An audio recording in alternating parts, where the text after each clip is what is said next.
FM 89.1, Radio Universidad.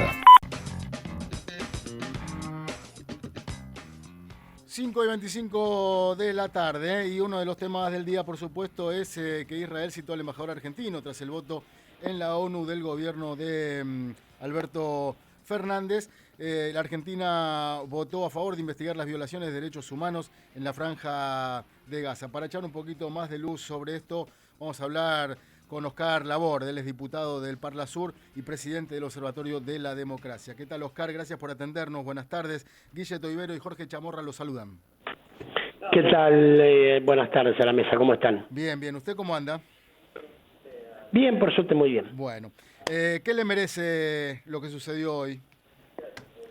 Bueno, Argentina tiene una posición autónoma, a pesar de la crítica que de diferentes sectores se desarrolla, ¿no? Ha tenido una mirada de acompañar lo que la mayoría de las Naciones Unidas ha planteado, tiene que ver con el exagerado uso de la fuerza, con la violencia, con lo que ha sucedido desde el gobierno y el ejército de Israel, y entonces lo manifiesta. Está claro que el gobierno israelí tiene una capacidad de lobby, de presión, de aparición en los medios muy fuerte. Se llama al embajador, es un gesto. Argentina no va a cambiar de posición, pero bueno, es natural que ante cualquier acontecimiento, que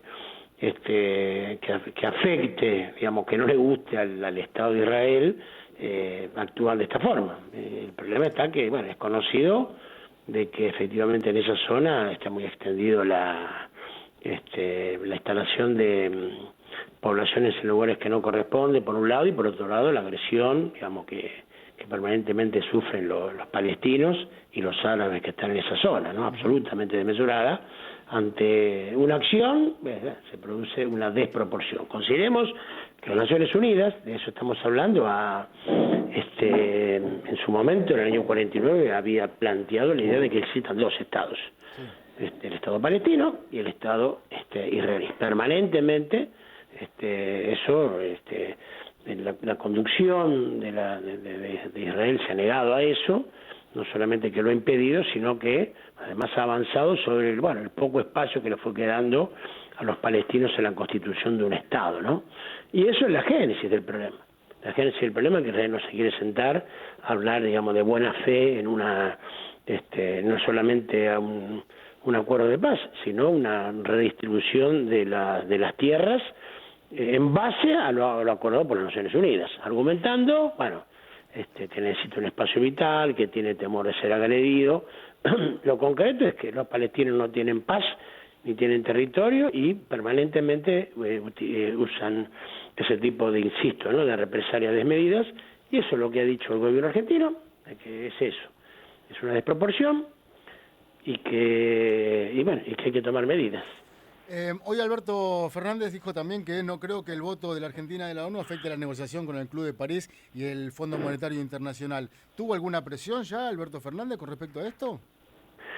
No, yo no podría decirle lo que sucede con Alberto Fernández. Entiendo que son cosas independientes, ¿no? Acá se quiere asociar, hay una intencionalidad, los que no quieren un poquito en Argentina, de que no tenemos que emitir porque eso afectaría las negociaciones con el fondo, no tenemos que ser soberanos en nuestras posiciones porque eso afectaría las negociaciones con el fondo, no tendríamos que opinar lo que opinamos de Venezuela porque eso afectaría las discusión con el fondo. La lógica con el fondo es otra absoluta.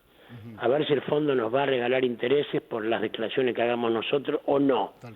Nos va a cobrar de más porque hagamos una declaración o nos va a regalar los intereses porque hagamos todo lo que dicen los que tienen la mayoría en el fondo. Eso es un infantilismo, amigo. Eso es un infantilismo.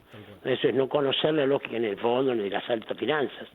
El Fondo Monetario vela por sus intereses y trata de mantener un tipo de situación en los países que le conviene, pero no asocia eso con la política internacional de cada uno de los países. Hola Oscar, Jorge Chamorro lo saluda, ¿cómo anda? Hola Jorge, un gusto, ¿cómo va? Igualmente, igualmente. Bueno, hoy hablé a la mañana con Carlos Raimundi, el embajador ante la OEA, y prácticamente opinaba exactamente lo mismo, y él, complementando esto, me decía, mire, acá más que... porque yo le decía, ¿qué representatividad tiene la DAIA? ¿No? La verdad, bueno, esto es una opinión mía, no lo voy a comprometer, pero para mí la DAIA no representa una facción de lo peor de los gobiernos de Israel, la verdad que no le veo ninguna autonomía para decidir nada, pero bueno, esa es una opinión mía. Y Raimondi me decía que en realidad acá lo que hay que tener más la mira puesta en todas estas repercusiones que tienen, como usted bien explicaba, Oscar, acá hay grupos de interés muy poderosos que están más allá, capaz, del Departamento de Estado, de la Embajada de... Acá hay grupos de interés, y yo le citaba BlackRock, por ejemplo, o Paul Singer, el fondo buitre. Son fondos muy importantes que tienen comprado muchas consultoras de prensa, muchas empresas. Entonces, a veces, el lobby que uno dice, los países están preocupados, tienen que ver con eso, Oscar, ¿no? Muchas veces, ¿no? Sí, claro. Y por eso, esos intereses los quieren hacer jugar como, digamos, que interactúan con la política internacional. Efectivamente, bueno, ese tipo de lobby que usted presenta tiene acciones nefastas, ya sobre incluso las grandes potencias, ¿no? El mundo debe replantearse claramente esta situación del poder que tiene lo financiero. Efectivamente, eso ya afecta hasta las grandes potencias, ¿no? Hasta Estados Unidos, digamos, el propio Biden, anteriormente Obama, se ve manifestado en el sentido de que este poder que se ha desarrollado, esta concentración deformante del poder financiero sobre el capital industrial, ¿no? Digamos que ya, insisto, deforma el propio capitalismo, que genera grupos económicos financieros supranacionales que tienen más poder que los propios estados, incluso que los más poderosos, que es el tema de hacer dinero sobre el dinero, y eso no tiene un vínculo con lo productivo, deformando el inicio de los bancos que tenían que ver con prestar dinero para que se desarrollen los emprendimientos industriales comerciales, ¿no? Esto se ha deformado, las cotizaciones en Wall Street, y también eso se espanta diciendo el riesgo país, los bonos. Entonces hay toda una fantasía. Ahora, lo concreto, que el poder hoy, gran parte del poder del mundo, excepto, digamos, en Oriente, yo digo en Occidente, porque acá, Jorge, hay que separar dos mundos. Uno dice, ¿cómo está el mundo? Y depende. La verdad que el mundo occidental, el mundo que aplica el capitalismo salvaje mayoritariamente, está en grave problema. Y Oriente, lo que es el sudeste asiático, el propio Japón, Corea, Singapur, Vietnam, están transitando otro camino con un rol del Estado mucho más presente, otro camino con preocupación por los que menos tienen, una articulación entre, digamos, entre países, y sobre todo con un rol del Estado. Ahora en la pandemia se dan cuenta que el rol del Estado es importante. Ahora Biden, que dicen que es peronista, bueno, eso es parece un infantilismo, ¿no? Entiendo que es una ironía, quiero creer que lo dice en el sentido de ironía, que Biden puede ser peronista, pero lo concreto es que cada vez que está en problema el capitalismo recurre al Estado, ¿no? Para cuando salvar los bancos recurrió al Estado en 2008, ahora ante la pandemia recurre al Estado, porque está claro que el Estado debe equilibrar los desequilibrios que se producen en el juego lógico de la sociedad entre los más poderosos y los más débiles. Entonces eso en el Oriente sucede en Rusia, que está en Europa por supuesto en una parte, ¿no? Sucede en China, sucede en Vietnam, pero también sucede en Japón y en Corea. Entonces, este poder supranacional que resuelve con lógicas de los que se han hecho más millonarios todavía en esta pandemia, eso refleja de manera terrible la tragedia de este capitalismo, Jorge. ¿Cómo puede ser que han pasado a la pobreza millones? Por día se mueren 25.000 personas de hambre. Y eso se agravó en la pandemia. Y resulta que dicen, y los diarios lo ponen como una cosa así simpática, cuánto han crecido, algunos el 40% de su capital, los que tienen miles de millones de dólares. Eso es una información insoportable, ¿no? Insisto, ¿no? Hasta el propio Biden lo comprende. Entonces, este Paul Singer y todo ese sistema financiero que es una burbuja que está por encima de la economía real, es un grave problema. Lo es para Argentina, que padece por la dependencia que tiene externa de dólares, pero también es para el conjunto del mundo. Qué interesante, claro.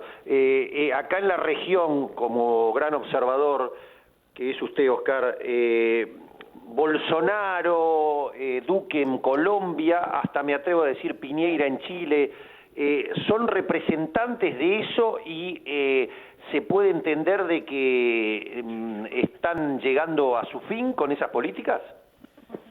No, yo lo que creo que lo que hay es sí, muy evidente, hay un repudio, un rechazo, un reclamo, una protesta de la gente contra las medidas neoliberales, ¿no? Si uno tuviera que caracterizar hoy en una sola cosa lo que sucede en América, y suceden muchas cosas, es el descontento, la bronca, el enojo, la resistencia que hay en los pueblos a las medidas neoliberales, ¿no? Eso es lo general, eso es en la lucha en Colombia, contra la reforma tributaria, que aumenta el IVA, eso es lo que culmina reformando la Constitución en Chile, que comienza con un aumento del boleto, del metro.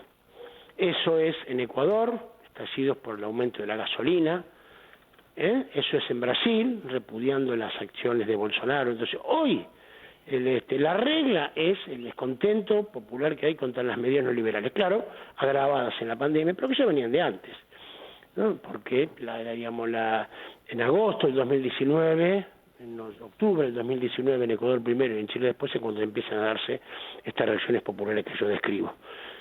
Entonces, están en su fin. Yo creo que van a intentar mantener los privilegios, que van a tener que hacer concesiones, pero parte de los privilegios con medidas más duras, ¿no? Yo veo en Colombia que hay intereses que lo que genera es una escalada en la violencia para justificar una medida de sección, para sacarlo a Duque y poner a otro. Hubo movidas en Ecuador para postergar las elecciones, hubo movidas en Bolivia, yo fui protagonista de esa elección para trasladar las elecciones, en fin, bueno, Piñera no tuvo otra de que reformar la Constitución, bueno, un hecho muy importante, no se modificaba en 40 años. Pero, y claro, eso también depende luego, Jorge, de la organización que se den los movimientos populares. ¿Cómo se canalizan esas tensiones? Claro. ¿Cómo se canalizan las tensiones? Qué interesante, Oscar, lo que dijo. ¿Cómo es lo de Colombia? ¿Hay grupos interesados en exacerbar la violencia para sacar determinada partida? ¿Cómo sería? A ver. Sí, bueno, ahí yo lo que veo que se intenta una escalada de violencia provocando incluso a los manifestantes que insisten, a pesar de los asesinatos alevosos, insisten en hacer manifestaciones pacíficas. Pero ahí lo que le conviene a Uribe y lo que le conviene a los sectores más concentrados, ¿no? Que es a que haya una escalada, de que de los dos lados crezca la violencia y entonces justifique que los militares actúen. Ellos se dan cuenta que en estas condiciones Duque no puede tener ninguna autoridad para ser el presidente.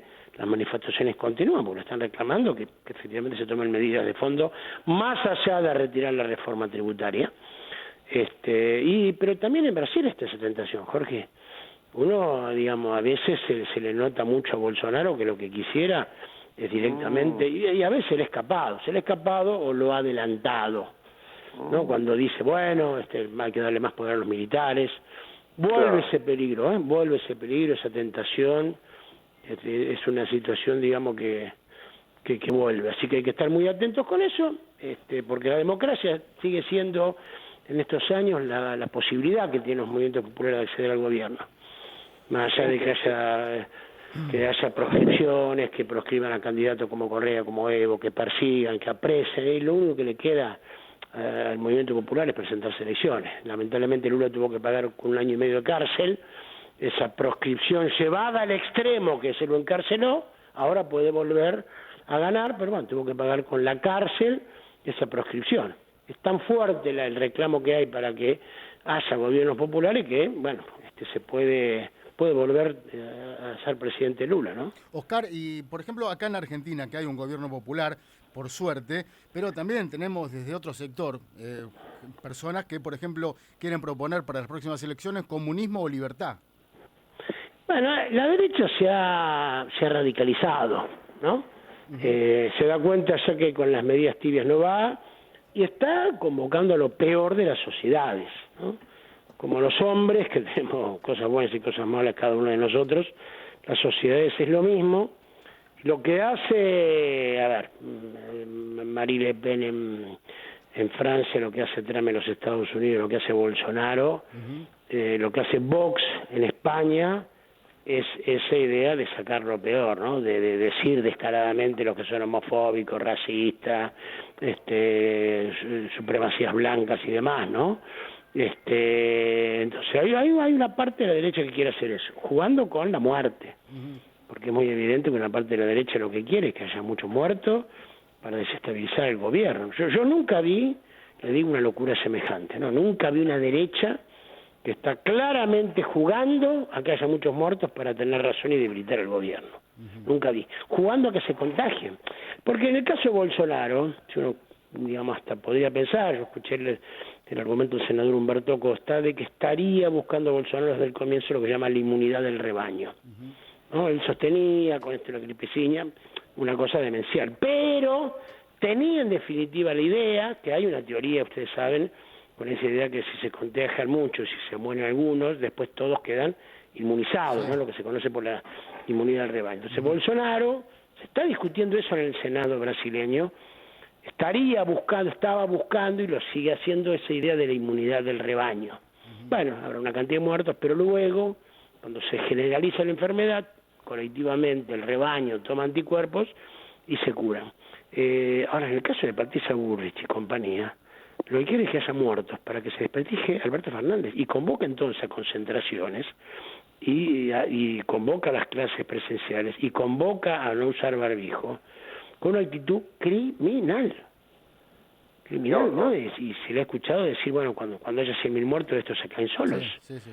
Se ha filtrado audio. Entonces, yo nunca había visto, había visto una dictadura que aplicaba el terrorismo de Estado, ¿no? Pero así, jugar con esa posibilidad muy reproducida por los medios masivos de comunicación de que muere un montón de gente para estar mejor posicionado políticamente y electoralmente, yo nunca lo había visto. Lo que pasa que, Oscar, no sé, corríjame usted, pero me da la impresión que la derecha, por lo menos acá en la Argentina, ha utilizado los muertos en tragedias para llevarlos para su costal, ¿no? Por ejemplo, se me ocurre la tragedia de Once, se me ocurre el caso Nisman, se me ocurre los chicos de Cromañón, ¿no? Me parece que cada vez que hay ese tipo de muertes lo utilizan de tal manera que llevan harina para su costal.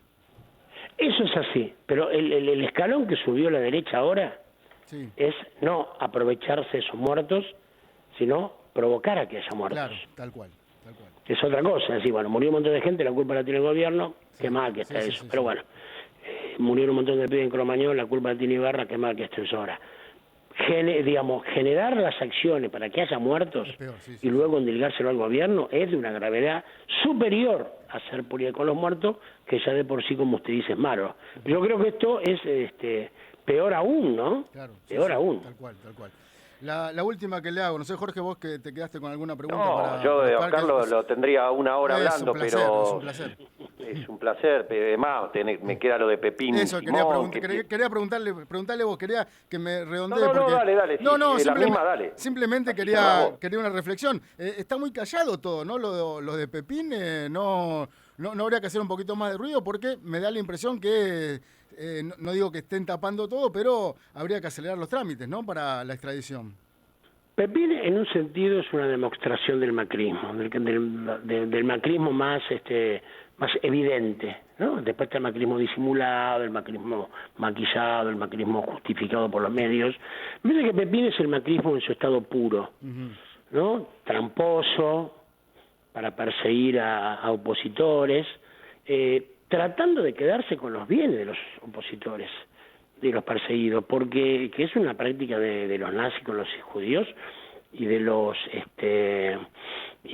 militares para con los desaparecidos, ¿no? Y Pepín era el director del UCEB, esa unidad, ¿se acuerdan? Que cuidaba a la gente de la calle y le quemaba los colchones, le tiraba la ropa, les pegaba.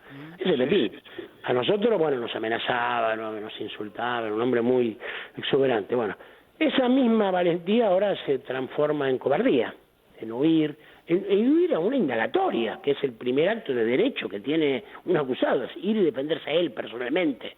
Decir, no, señor juez, mira que hay una equivocación. No, la indagatoria es el momento que se elige en el proceso judicial para que él personalmente vaya el acusado. Pero bueno, en lo concreto lo que Pepín le ha dicho, nosotros le pedimos la expulsión de Parlasur, se está tratando, yo creo que se va a dar la expulsión, se está tramitando también la extradición, yo creo que se va a dar si es que él no se fuga. Él dice, me lo han dicho varios parlamentarios de Cambiemos, que él dice que si él cae, prende el ventilador.